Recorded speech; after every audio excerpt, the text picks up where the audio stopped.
আজকে আমরা সমস্ত বান্ধবী মিলে আরেকটা বান্ধবীর বাড়ি চলে এসেছি। তো কেন চলে এসেছি জানতে হলে পুরো ব্লগটা তোমাদের দেখতে হবে। তো একটু বৃষ্টি হওয়ার কারণে আমার বান্ধবী পড়ে গিয়ে হাতে চোট পেয়েছিল, ওকে দেখতেই আমরা সবাই মিলে ওর বাড়িতে গিয়েছিলাম।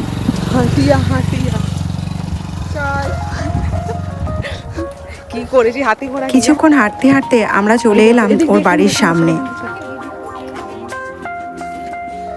তো এই দেখুন আমাদের মহারানী, উনি স্কুটি নিয়ে বেরিয়েছিলেন আমাদেরই সেন্টারে পৌঁছানোর জন্য। তো হালকা বৃষ্টি হয়, রাস্তা কাদা থাকায় ও স্লিপ করে পড়ে গিয়েছিল, আর পড়ে যাওয়াতে ওর ডান হাতে একটু চোট লেগেছিল। সেটা শুনেই তো আমাদের একটু ভয় লেগে গিয়েছিল। তো আমরা সেই জন্য সমস্ত বান্ধবীরা ওর বাড়িতে চলে এসেছিলাম ওকে দেখতে।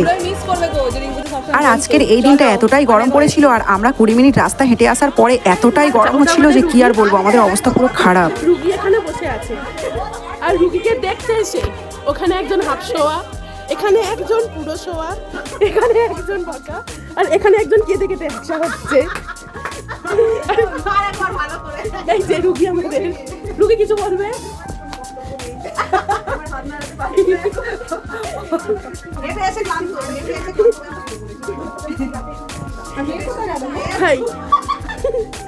আরেকজন নামতে বাঁচতে ছিল, সে আমাকে শিরোপল।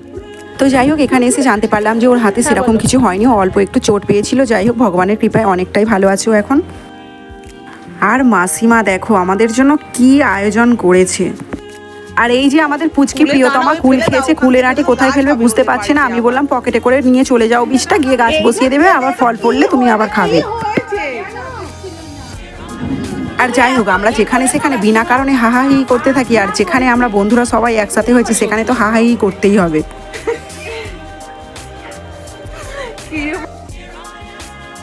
আমি ব্লগিং শিখেছি আমাদের দিদি ভাইয়ের কাছ থেকে। তোলো তোলো তোলো, সত্যি সত্যি কিন্তু আমরা এখানে রুগীকে কম দেখছি। খাবার দাবার রান্না হয়ে গেছে, কোল্ড ড্রিঙ্কস হয়ে গেছে, তারপরে এখানে ফ্রুটস হয়ে গেছে, এই ডায়লগটা দেওয়া উচিত। যখন ফ্রুটস হয়ে গেছে, দেন এখন রাজুর বাড়ি থেকে ছিল, সবকিছু চলছে। সবকো ছোড়ো, আব টুট পারো, খানে পে কনসেন্ট্রেট কর। আমাদের মধ্যে আরও কয়েকজন বান্ধবী তারা আসতেই পারেনি। আসতে না পারার কারণে আমরা ভিডিও কলে তাদের সঙ্গে কথা বলছিলাম এবং মাসিমাকে ফোনে দেখাচ্ছিলাম, মাসিমার সাথে ওরা কথাবার্তা বলছিল। আর এইদিকে মাসিমা আমাদের জন্য যা আয়োজন করেছে আর কি বলবো। বন্ধুদের সাথে কাটানো মুহূর্তগুলো সে তো ভোলার নয়, আর সেটা মুখে বলে প্রকাশ করাও যায় না। আজকে দিনটা বন্ধুদের সঙ্গে আনন্দ হাসি মজা করেই কেটে গেল। আর আমার ভিডিওটা তোমাদের কেমন লাগলো অবশ্যই কমেন্টের মধ্যে জানাবে, আর কে কোথা থেকে ভিডিওটা দেখছো সেটাও কিন্তু কমেন্টে জানাতে ভুলবে না। ততক্ষণের জন্য তোমরা ভালো থেকো, সুস্থ থেকো, বাই।